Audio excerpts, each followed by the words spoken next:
After being reborn, I deliberately avoided any interaction with my autistic childhood sweetheart. She said that Makoto, the one who loved making dirty jokes, was her son.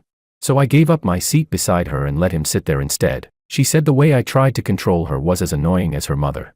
So I stopped walking to and from school with her, and stopped checking on her or caring for her. She believed Makoto and insisted she wasn't sick.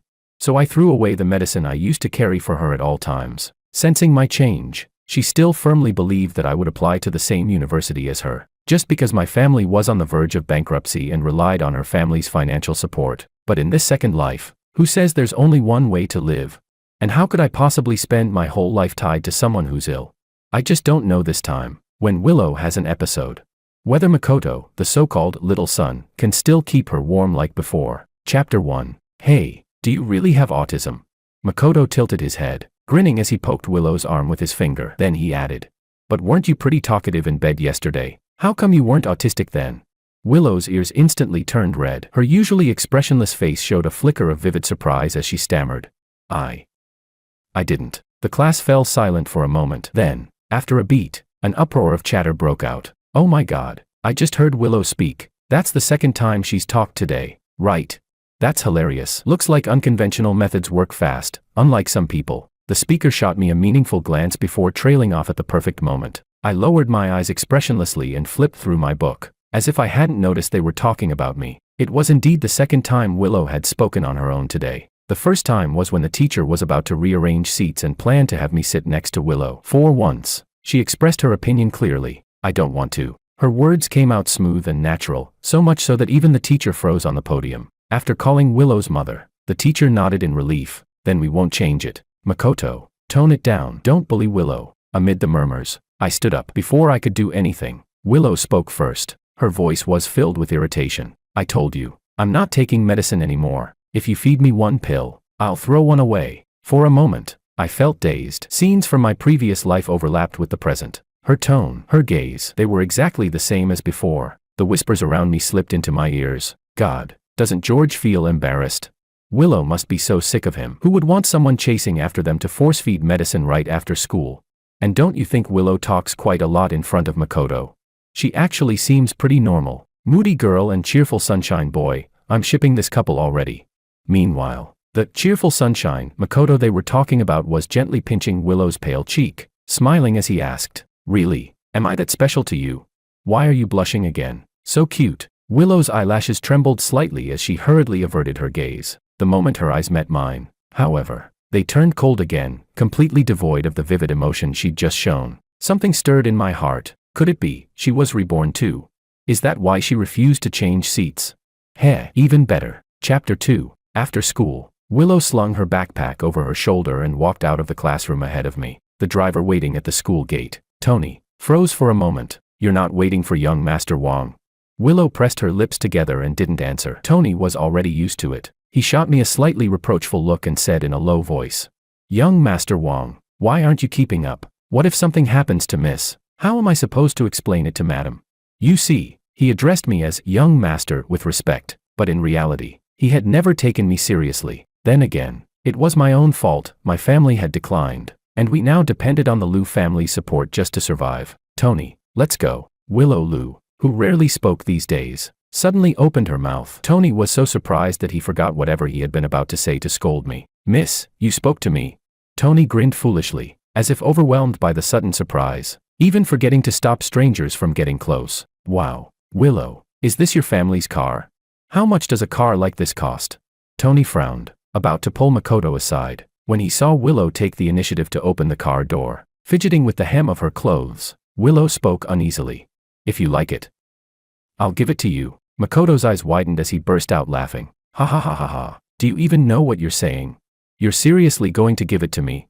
Willow nodded earnestly, then got out of the car as if it were the most natural thing, intending to let Makoto sit inside. Tony's eyebrow twitched sharply as he looked at Makoto in shock. Anyone familiar with Willow knew that she hated others invading her personal space the most. Even I had spent half a year before being allowed to sit in the same car as her. But Makoto was different. With Willow, he was the exception, a first unlike any before. Makoto reached out and patted her head, like petting an obedient kitten, and said, "My God, you're way too innocent. Aren't you afraid of getting scammed?"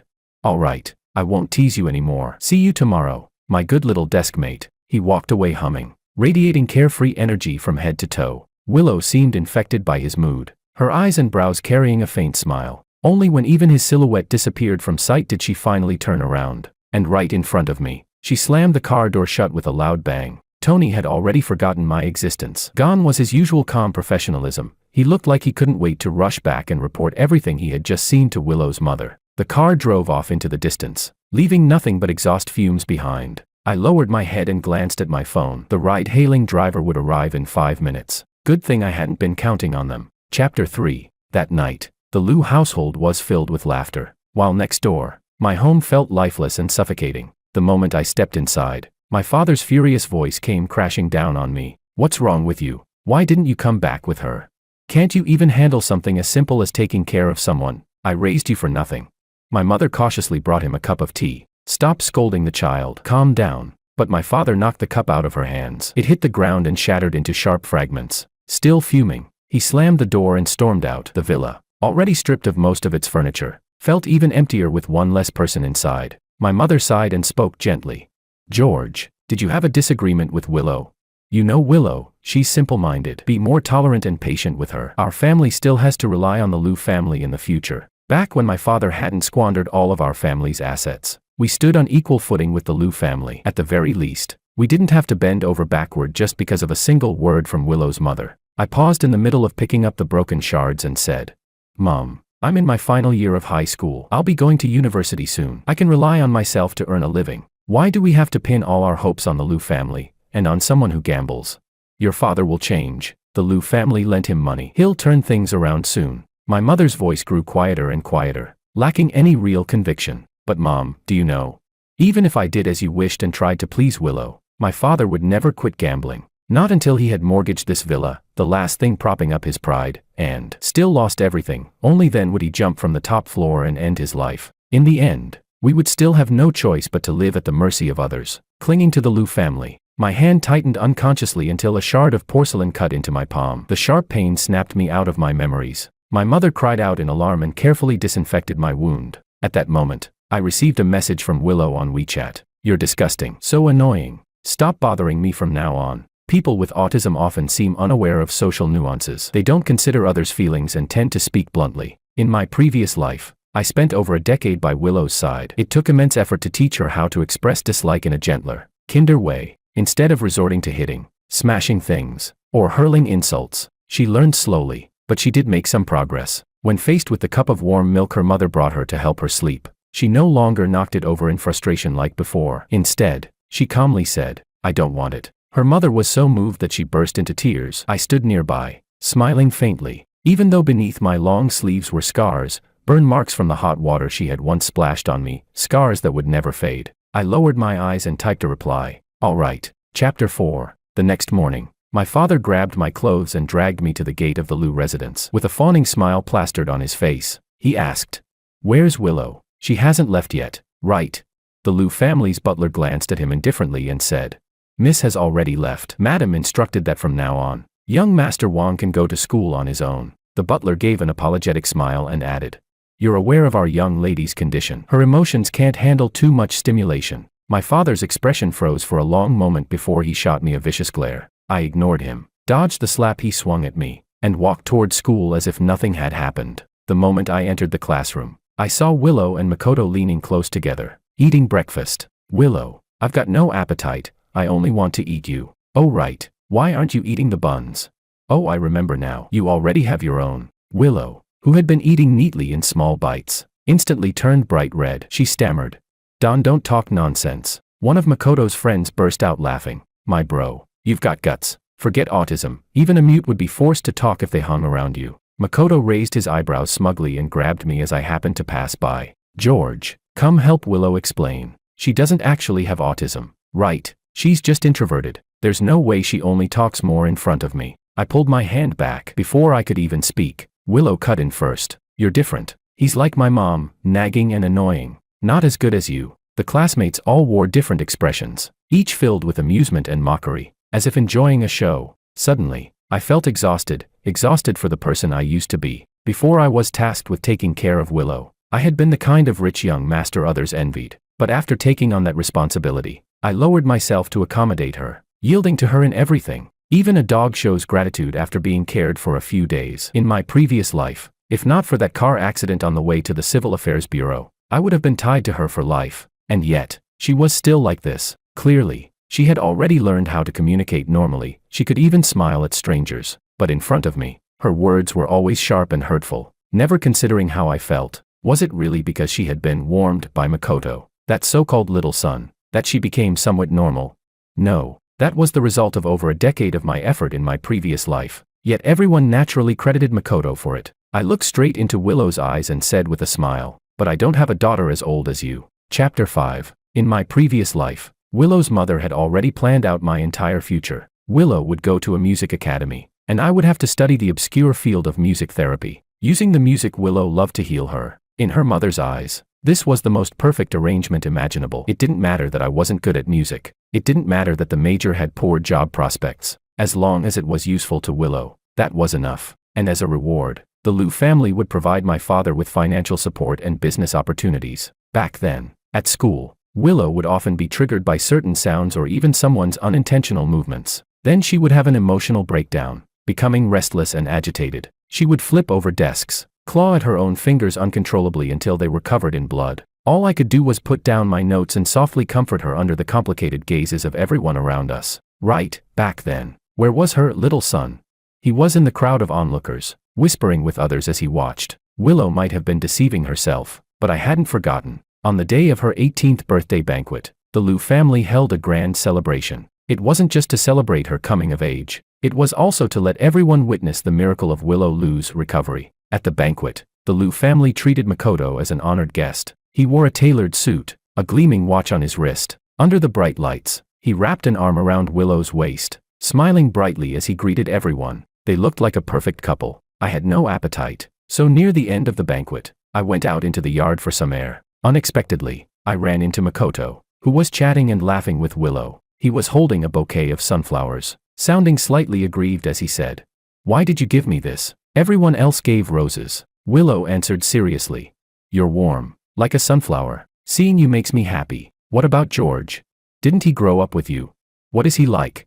I stood in a hidden corner, clearly seeing Willow's expression. She frowned, her face cold with a hint of impatience. Like that, she casually pointed to the clover growing in the yard, without an extra leaf of luck, just an ordinary weed. The night breeze was warm, and the cicadas buzzed restlessly. Their shrill cries sounded just like my racing heartbeat, until it was suddenly doused with cold water and fell silent. I watched as Makoto bent down with a smile and placed a kiss on Willow's cheek. Her ears flushed red, and she shyly averted her gaze, only to notice me standing in the corner. I felt an overwhelming sense of meaninglessness and turned to leave. "George!" Willow suddenly called out and jogged over to me. A faint blush still lingered on her face. "My mom talked to me before. She still hopes we'll apply to the same university," I replied.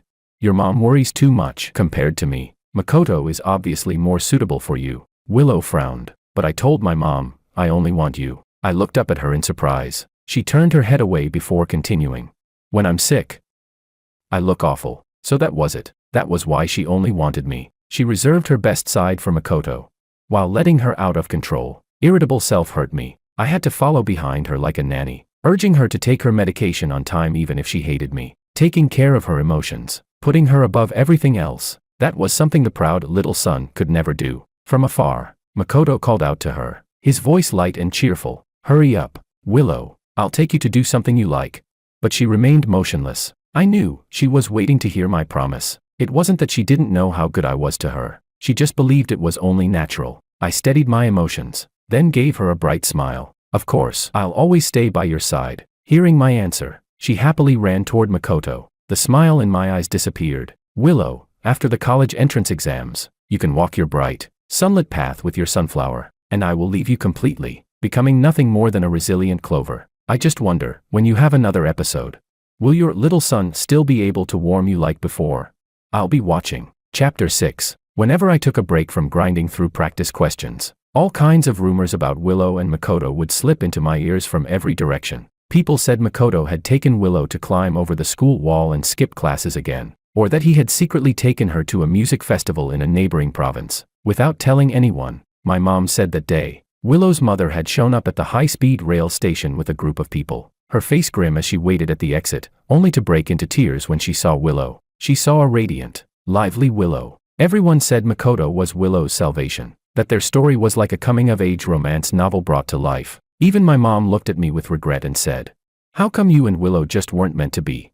I simply kept working on my questions in silence, completely out of place amid the lively crowd around me. To help senior year students relax, the principal specially organized a Christmas party. It was quite unexpected. Willow actually went on stage to perform. Dressed in a simple white shirt paired with a long black skirt, she stood there quietly, yet effortlessly became the center of attention. "George." I turned at the sound of my name. She lightly twisted her fingers together and asked, "I went next door to look for you. Why weren't you there?" Just because she looked for me, did that mean I had to always be available? "I've already applied to live on campus," I replied. She frowned, clearly trying to recall when I had moved out of that villa. Seeing that she was about to say more, I had already lost any interest in listening. Makoto jogged over to her, wearing a suit. He spread his arms and spun around. "Do I look handsome today?" Willow probably nodded, because I heard Makoto immediately continue. "Then say it, you like Makoto." I curled my lips slightly, not wanting to hear any more, but Willow's voice came through clearly as she asked, "What does like mean?" Makoto froze for a moment, caught off guard by the unexpected response, but he quickly composed himself and explained with a smile. "Didn't you say you feel happy when you see me?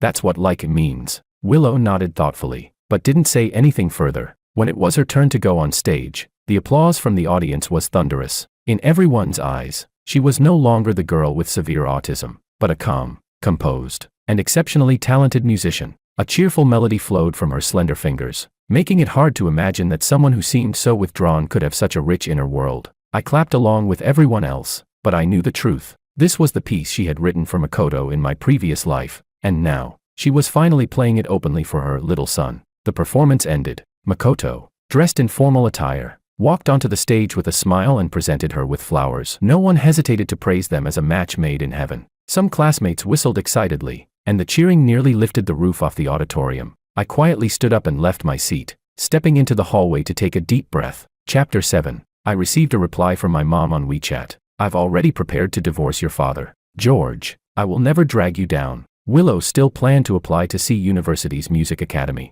When she practiced in the piano room, Makoto would often sit nearby with a textbook in hand, pretending to study. During a break between classes, I happened to pass by the piano room. Inside came a chaotic stream of clanging notes. Makoto was sitting at the piano bench, laughing as he randomly pressed the keys. Willow stood quietly beside him, occasionally reaching out to guide the position of his hands. I suddenly remembered, in my previous life, I had once played the piano for Willow too. Music therapy wasn't a field I liked, but I had a competitive personality. I wanted to do everything perfectly. In private, I practiced over and over again until even my teacher praised my performance as flawless. Only then did I bring Willow to the piano room. But after just a few notes, she said impatiently, "It sounds awful. Don't ruin my piano." My talent in music really couldn't compare to that of a genius, but now I understood. Whether something sounded good or bad had nothing to do with the music itself, only with who was playing it. I was about to look away when I noticed Willow's fingers rubbing together restlessly. After knowing her for so many years, I immediately recognized it as a sign of anxiety. What was she anxious about?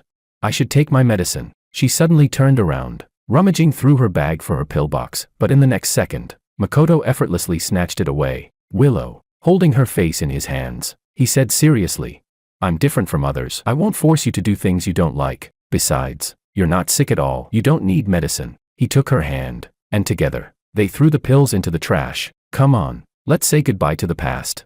Willow obediently followed his lead and high-fived him in celebration. Her expression seemed lighter, as if a burden had been lifted. I walked away quickly, not wanting to watch any further. During the test on Sunday night, Willow and Makoto rarely showed up in the classroom. Everyone was surprised for a moment, then lowered their heads and focused on answering the questions. This test wasn't easy. Some students clicked their pens irritably. The click sounds were especially harsh in the quiet classroom. Suddenly, without any warning, Willow flipped over her desk and crouched on the floor, clutching her head as she screamed. Chaos broke out around her. The student in front clutched their lower back after being hit by the desk, grimacing in pain. What's wrong with her? Is she having an episode?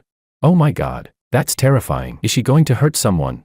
She looks like she's gone crazy. Makoto, who sat beside her, kept backing away as if afraid of being affected. He clutched his chest, his face full of panic. Makoto, go help her. Doesn't Willow listen to you the most? He frowned, shooting an annoyed glance at the student who spoke, then covered his ears uncomfortably. The commotion Willow caused was so loud that even students in the hallway gathered to watch. The homeroom teacher tried to approach her and calm her down, but she shoved him hard, knocking him to the ground. Rubbing his aching arm, the teacher suddenly lit up as he looked at me. George, go calm her down. I put down my pen, just like the countless times before. I skillfully took earplugs from her bag and put them on her. Then I forcefully pried her hands apart to stop her from digging her nails into her own skin until it bled. After a long while, Willow gradually calmed down. She pressed her lips together and looked at me with deep, unreadable eyes, then gently pulled her hand away. Willow, you scared me to death just now. Makoto hurried over, pushing me aside. He looked at the bloody marks on her palms with concern, his voice full of worry. How did it get this bad? Does it hurt? Willow had been looking at me, but upon hearing Makoto's voice, she immediately snapped back to attention and awkwardly reassured him. It's okay, it doesn't hurt, don't worry. Under everyone's gaze, I quietly returned to my seat. After all, my efforts to calm her down could never compare to a few words from Makoto. Chapter 8. After that, Willow's behavior returned to normal. Her emotional outburst during the test seemed like nothing more than a minor incident, quickly forgotten by everyone. However, there seemed to be a slight conflict between Willow and Makoto. Wearing the diamond watch Willow's mother had bought for him, Makoto held Willow's hand and coaxed her. Don't ignore me. I was just scared that day. Anything George can do for you, do you really think I can't? Willow lowered her eyes and said nothing. It wasn't until he added, I'm so handsome even mosquitoes want a bite of me. Want to try too?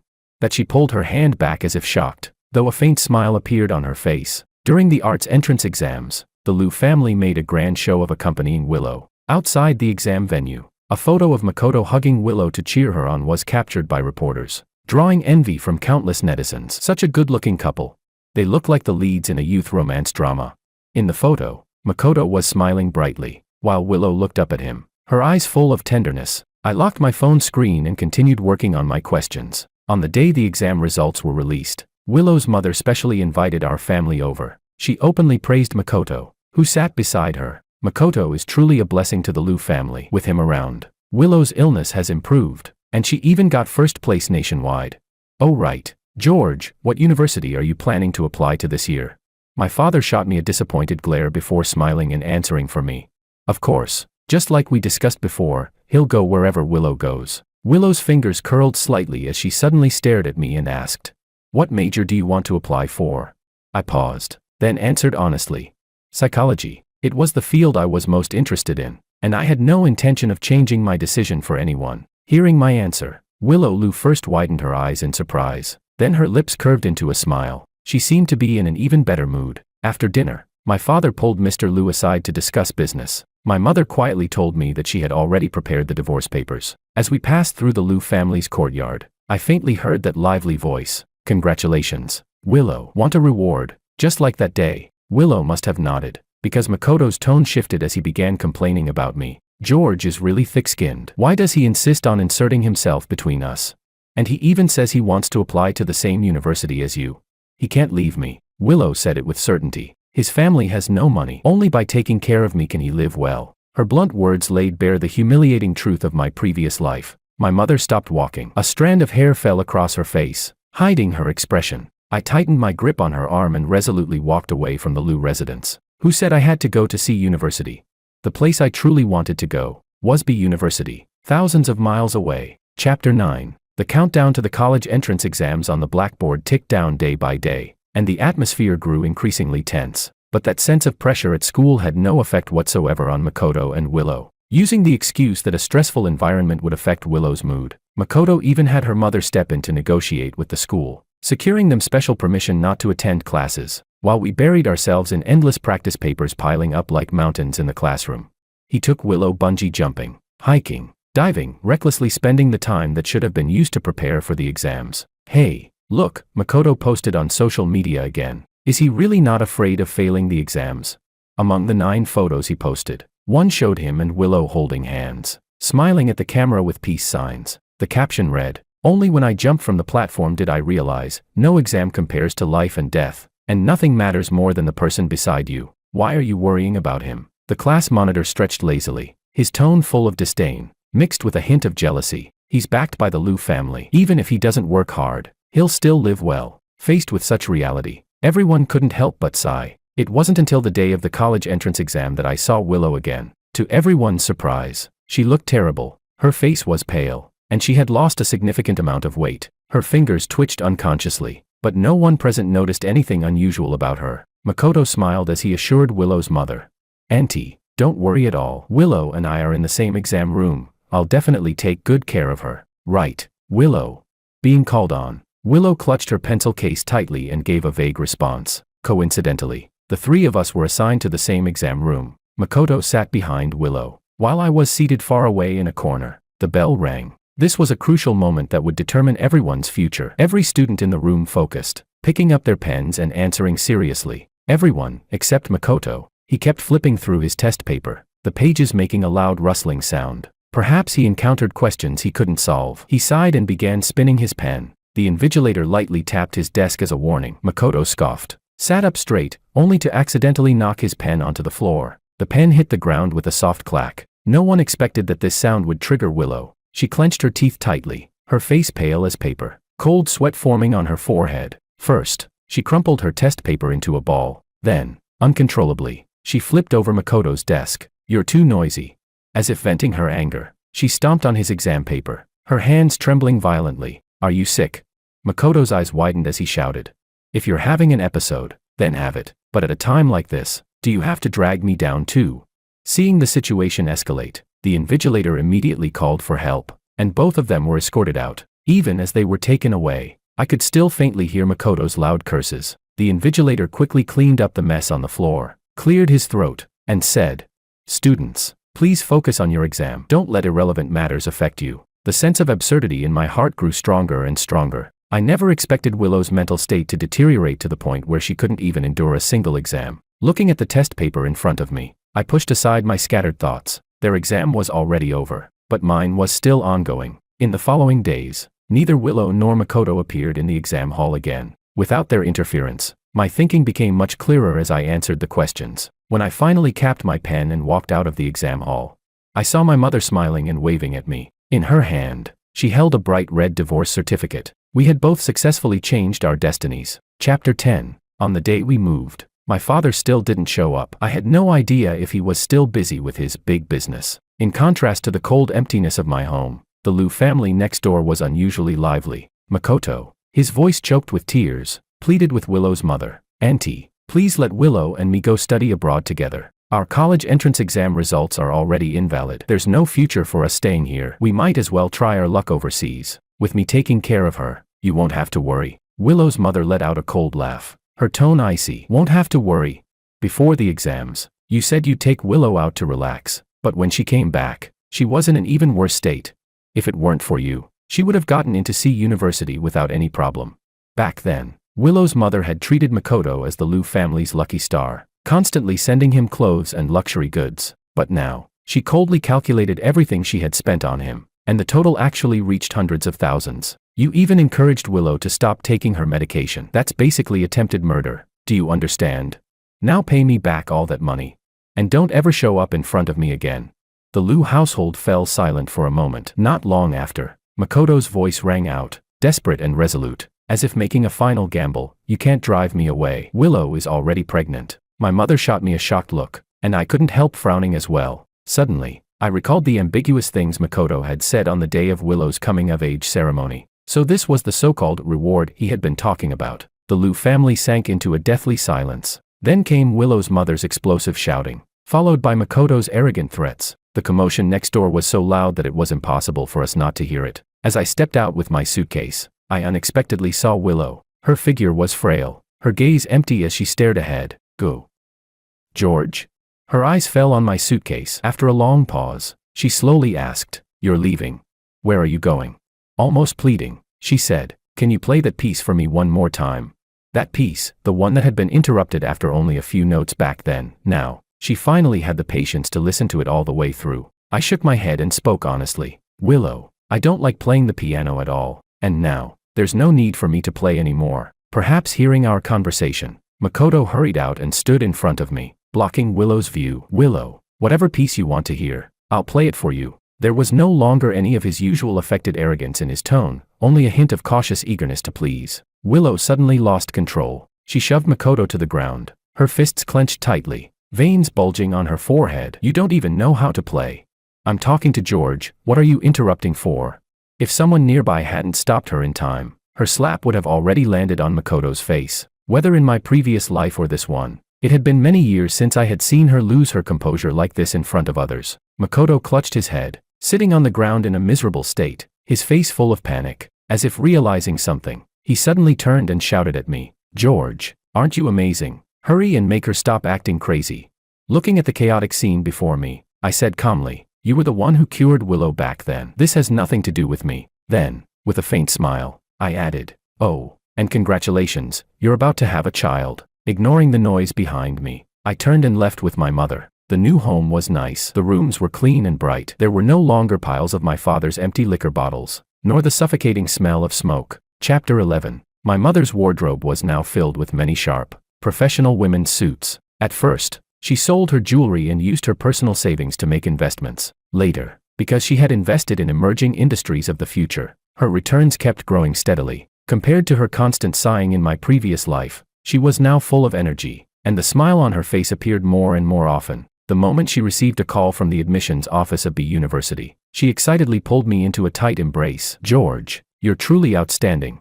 My homeroom teacher also called to congratulate me. Laughing, he said, "George, you're this year's top scorer in the city. You've really brought honor to our school. I bet the media will be coming to interview you soon. Make sure you're prepared." All the effort I had put in had finally paid off. I happily replied to the messages on my phone. Classmates I knew all sent their congratulations, and among them was a message from Willow. "Will you go study abroad with me?" I frowned and, without hesitation, blocked and deleted her. But once someone becomes stubborn, no one can stop them. When I went downstairs to take out the trash, I was surprised to see her waiting there. Willow stood there like a statue, looking pitiful, like a stray kitten abandoned by the roadside. My expression remained blank. Pretending not to see her, I walked straight past her. Suddenly, she stepped forward and grabbed my wrist tightly, her grip so strong that my skin immediately turned red. "Why didn't you reply to my messages?"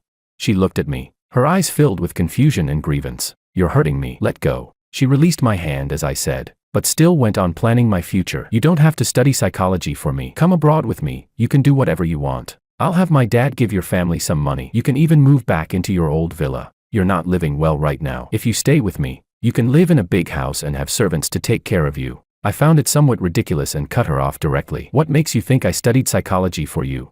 Do you think you're the only patient in this world?" Her expression froze for a few seconds. A group of reporters rushed over upon hearing the news. They surrounded me, and it felt as if Willow and I were separated into two different worlds. "George, as this year's top scorer in the city, all the major universities must be competing to recruit you, right?" One reporter joked. "So which school is your top choice?" My gaze passed through the crowd and met Willow's. Then I said, "B University. Not C University, but B University. The one I never got the chance to attend in my previous life." Willow suddenly lifted her head, her eyes filled with disbelief. Chapter 12. Cold sweat broke out across her forehead. Her whole body swayed as if she might collapse at any moment. "Get lost, all of you. Just get lost." She crouched down, fists clenched, and began pounding her head hard. "Is she sick? Depression?" "Doesn't really look like it." The reporters lowered their cameras and stepped back awkwardly. Only then did Willow's mother arrive slowly with others in tow. Grinding her teeth, she shoved Makoto beside her. "This is all your fault. You shameless disgrace, you've completely led Willow astray. Go on, what are you hiding for? You think getting my daughter pregnant is enough to become my son-in-law?"